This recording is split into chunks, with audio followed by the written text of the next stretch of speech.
ನಮಸ್ತೆ. ನಮಸ್ಕಾರ ಯೋಗೇಶ್ ಅವರೇ. ನಮಸ್ಕಾರ ಸರ್. ದಾವಣಗೆರೆ ಮತ್ತು ಬಾಗಲಕೋಟೆ ಎರಡು ಕಡೆ ನಿಮ್ಮ ಎಫರ್ಟ್ ತುಂಬಾ ಇತ್ತು. ಎಸ್ಪೆಷಲಿ ದಾವಣಗೆರೆಯಲ್ಲಿ ಸತತವಾಗಿ ಪ್ರಚಾರದಲ್ಲಿ ನಿರತರಾಗಿದ್ರಿ. ಕೊನೆ ಕ್ಷಣದವರೆಗೂ ಬಾಗಲಕೋಟೆಗೆ ಹೋಗ್ಲಿಲ್ಲ, ಯಾಕಂದ್ರೆ ನಮ್ಗೆ ಇಲ್ಲೇ ಇರಕ್ಕೆ ಸ್ಟ್ರಿಕ್ಟ್ ಆಗಿ ಹೇಳಿದ್ರು. ಅಂಡ್ ದಾವಣಗೆರೆಯಲ್ಲಿ ಕೆಲಸ ಮಾಡಿದ್ವಿ. ಬಹಳ ಸಂತೋಷ ಆಗ್ತದೆ. ಇಂತ ಒಂದು ಅಭಿಪ್ರಾಯನ ನಮ್ಮ ಸರ್ಕಾರದ ಮಟ್ಟಕ್ಕೆ ಕೊಟ್ಟಿದ್ದಾರೆ. ಅದು ಸ್ವಲ್ಪ ದಾವಣಗೆರೆಯಲ್ಲಿ ಗೊಂದಲ ಆಗಿದ್ ನಿಜಾನೇ, ಇಲ್ಲ ಅಂತ ಹೇಳೋದಿಲ್ಲ. ಅದು ಗ್ರೌಂಡ್ ಲೆವೆಲ್ ಅಲ್ಲಿ ಪಾಪ ವರ್ಕರ್ಸಿಗೂ ಕೂಡ ಗೊಂದಲ ಇತ್ತು ಇನಿಷಿಯಲಿ. ಬಟ್ ಆಮೇಲೆ ಕ್ರಮೇಣ ನನಗನ್ಸುತ್ತೆ ಎಲ್ಲರೂ ಕೂಡ ಹೋಗಿ ಕೆಲಸ ಮಾಡಿದ್ರು, ಒಗ್ಗಟ್ಟಾಗಿ ಮಾಡಿದ್ರು. ಸಿಗ್ಗಾವಲ್ಲಿ ಏನ್ ಕೆಲಸ ಮಾಡಿದ್ವಿ ಅದೇ ರೀತಿ ಇವಾಗ ಕೆಲಸ ಮಾಡಿರ್ತಕ್ಕಂಥದ್ದು ಎದ್ದು ಕಾಣಿಸುತ್ತೆ. ಬಿಕಾಸ್ ನಾನು ಸಿಗ್ಗಾವಲ್ಲಿ ಕೂಡ ತುಂಬಾ ಆ ಟೈಮಲ್ಲೆಲ್ಲ ಕೆಲಸ ಮಾಡಿದ್ವಿ. ಆ ಟೈಮಲ್ಲಿ ಆ ಸಕ್ಸಸ್ ಕೂಡ ಕಂಡಿದೀವಿ.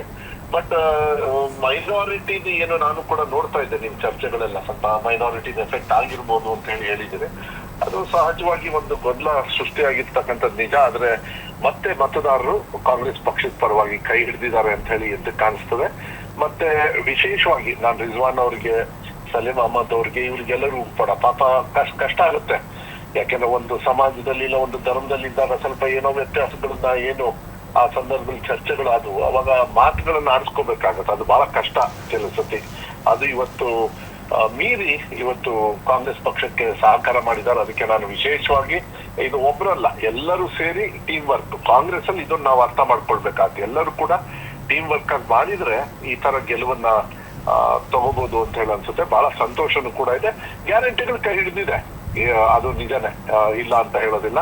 ವಿರೋಧ ಪಕ್ಷದವರಿಗೆ ಅವ್ರು ಯಾವ ರೀತಿ ಮಾತಾಡಿದ್ರು ಅವ್ರಿಗೆ ಉತ್ತರವನ್ನು ಕೂಡ ಮತದಾರರು ಇವತ್ತು ಕೊಟ್ಟಿದ್ದಾರೆ ಅನ್ನೋದನ್ನ ಹೇಳಲಿಕ್ಕೆ ಇಷ್ಟಪಡ್ತೀನಿ. ಸರ್, 2028 ಸಾರ್ವತ್ರಿಕ ಚುನಾವಣೆಗೆ ಕೇವಲ 1.5 ವರ್ಷ. ಈ ಉಪಚುನಾವಣೆ ಫಲಿತಾಂಶಗಳು ದಿಕ್ಸೂಚಿ ಆಗುತ್ತಾ? ಅಲ್ಲ, ಯೂಶಲಿ ಏನಾಗುತ್ತೆ, ಹುಮ್ಮಸ್ ಸಿಗುತ್ತೆ ಕಾರ್ಯಕರ್ತರಲ್ಲಿ. ಯಾರೇ ಇವನ್ ನಾನೇ ಗೆಲ್ಬೇಕಂತ ಹೇಳಿದ್ರು, ಯಾರೇ ಗೆಲ್ಬೇಕಂದ್ರು ಕಾರ್ಯಕರ್ತರು ಇಲ್ಲ ಅಂತ ಹೇಳಿದ್ರೆ ಯಾರು ಗೆಲ್ಲಕ್ಕಾಗಲ್ಲ. ಬರೀ ನಾಯಕತ್ವ ಒಂದು ಕಡೆಗೆ ಇದ್ರು ಕೂಡ ಅಲ್ಲಿ ಹೋಗಿ ಮತದಾರರಿಗೆ ಮನೆಗೂ ಕೂಡ ಮತ ತರ್ತಕ್ಕಂಥದ್ದು ಕೆಲಸ ಅದು ಏನಿದೇನು ನಮ್ಮ ಕಾರ್ಯಕರ್ತರು ಮಾಡ್ತಾರೆ. ಕಾರ್ಯಕರ್ತರಿಗೆ ಇದೊಂದು ಬೂಸ್ಟ್ ಆಗುತ್ತೆ, ಒಂದು ವಿಶ್ವಾಸ ಕೊಡುತ್ತೆ.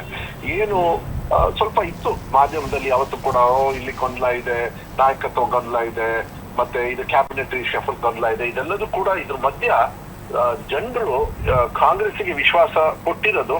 ಐ ಥಿಂಕ್ ನಾವು ಬಹಳ ಸೂಕ್ಷ್ಮವಾಗಿರ್ಬೇಕಾಗುತ್ತೆ. ಈಗ ನಾವು ಜವಾಬ್ದಾರಿ ಹೆಚ್ಚಿದೆ, ಮತದಾರರು ನಮ್ಮನ್ನು ಕೈ ಹಿಡಿದಿದ್ದಾರೆ ಅಂತ ಹೇಳಿದ್ರೆ ನಿಮ್ಮಲ್ಲಿ ವಿಶ್ವಾಸ ಇದೆ, ಹುಷಾರಾಗಿ ನೀವು ಕೂಡ ಮುಂದೆ ಹೆಜ್ಜೆ ಇಡಿ ಅಂತಕ್ಕಂಥದ್ದು ಮಾಹಿತಿಯನ್ನು ಕೊಟ್ಟಿದ್ದಾರೆ ಅಂತ ಹೇಳಿದ್ರೆ ತಪ್ಪಾಗ್ಲಾರ್ದು.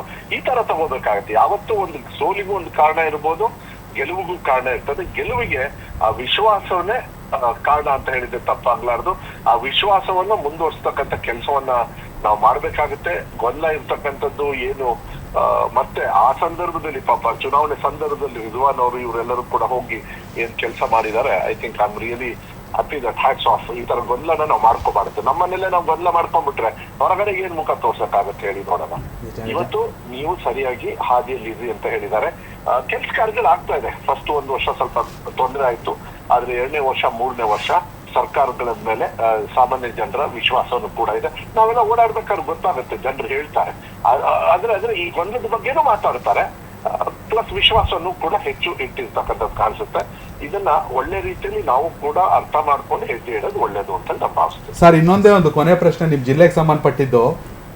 ಶಿವಮೊಗ್ಗ ಜಿಲ್ಲೆಯ ಬೊಮ್ಮನಕಟ್ಟೆಯ ಆಶ್ರಯ ಬಡಾವಣೆ ಇನ್ನ ಅಧಿಕೃತವಾಗಿ ಬಂಗಾರಪ್ಪ ಬಡಾವಣೆ ಆಯ್ತು. ಜನರ ಬಹುದಿನಗಳ ಕನಸಾಗಿತ್ತು. ಅದ್ರ ಬಗ್ಗೆ ಹೇಗೆ ಖುಷಿ ಹಂಚ್ಕೋತೀರಾ ಸರ್? ಇಲ್ಲ, ಬಹಳ ಸಂತೋಷ ಆಗುತ್ತೆ ನೋಡಿ. ಅದನ್ನ ಹೆಸರಿಡ್ಬೇಕಾದ್ರೆ ನಾನೊಬ್ಬ ಮಂತ್ರಿಯಾಗಿ ನನಗೆ ನಮ್ಮ ಲೀಡರ್ಸ್ ಎಲ್ಲ ಹೇಳ್ತಾ ಇದ್ರು, ನೀವ್ ಹೇಳಿ ಅಂತ. ನಾನು ಹೇಳಿದ್ರೆ ದಯವಿಟ್ಟು ಕ್ಷಮಿಸಿ, ನಾನು ಇದೊಂದು ಮಾತ್ರ ನಾನು ಹೇಳೋದಿಲ್ಲ, ಯಾಕಂದ್ರೆ ತಪ್ಪಾಗುತ್ತೆ ಮಗನಾಗಿ. ಆದ್ರೆ ಒಂದು ಆಶ್ರಯ ಬಡಾವಣೆ ಇವತ್ತು ಕೂಡ ಬಂಗಾರಪ್ಪಾಜಿ ಅವ್ರನ್ನ ನೆನೆಸ್ಕೊಳ್ಳೋದು ಅವ್ರು ಕೊಟ್ಟಿರ್ತಕ್ಕಂಥ ಕಾರ್ಯಕ್ರಮ, ಅದು ನಿಜಾನೇ. ಆದ್ರೆ ಹೈಯೆಸ್ಟ್ 5,000 ಜನರು, 3,500 4,000 ಜನರು 5,000 ಜನರಿಗೆ ಕೊಟ್ಟಿದ್ದಾರೆ. ಅಂದ್ರೆ ಇಡೀ ರಾಜ್ಯದಲ್ಲಿ ಲಕ್ಷಾಂತರ ಕೊಟ್ಟಿದ್ದಾರೆ. ಆದ್ರೆ ಆಶ್ರಯ ಅಂತ ಹೇಳಿ ಯೋಜನೆಯನ್ನ ಸೃಷ್ಟಿ ಮಾಡಿ ಈಗ ಅವ್ರ ಹೆಸರಲ್ಲೇ ಆ ಬಡಾವಣೆ ಅಂತ ಹೇಳ್ತಾರಂದ್ರೆ ಅದು ನಿಜವಾಗ್ಲೂ ನನಗೆ ಬಹಳ ಸಂತೋಷ ಆಗುತ್ತೆ, ಹೆಮ್ಮೆ ಆಗುತ್ತೆ. ನನ್ನ ಸರ್ಕಾರಕ್ಕೆ ನಾನು ಧನ್ಯವಾದಗಳನ್ನ ಹೇಳಲಿಕ್ಕೆ ಇಷ್ಟಪಡ್ತೀನಿ. ಇದೆಲ್ಲದೂ ಕೂಡ ಅವರ ಅಭಿಮಾನಿಗಳ ಶ್ರಮ, ನನ್ನೊತ್ತಿಗೆ ಅಂತದೂ ಇಲ್ಲ. ನಾನು ಸ್ವಲ್ಪ ಬ್ಯಾಕ್ ಫುಟ್ ಅಲ್ಲಿ ಇದ್ದೆ, ನನಗೆ ಕಾರ್ಯಕ್ರಮಕ್ಕೆ ಕರೆದ್ರೆ ನಾನು ಕಾರ್ಯಕ್ರಮಕ್ಕೆ ಹೋಗಿದ್ದೆ.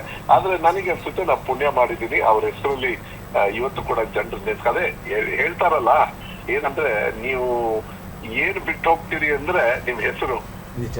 ಕೆಟ್ಟದಾರು ಇರ್ಬೋದು, ಒಳ್ಳೇದಾದ್ರು ಇರ್ಬೋದು, ಏನಾದ್ರು 4 ಜನರು ನಿಮ್ಮನ್ನ ನೆನ್ಸ್ಕೋಬೇಕು, ಆ ತರ ಕೆಲಸ ಮಾಡ್ಬೇಕು.